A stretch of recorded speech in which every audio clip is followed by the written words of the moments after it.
ولا جناح عليكم فيما عرضتم به من خطبة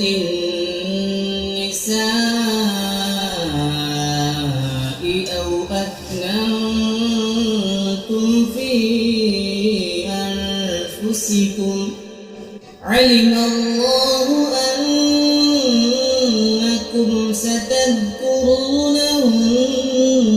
ولكن لا تواعدوهن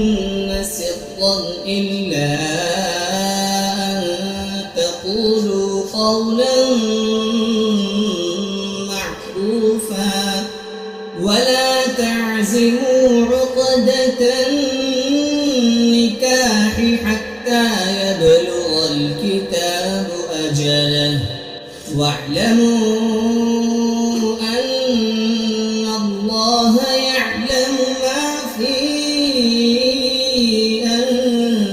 أنفسكم فاحذروه واعلموا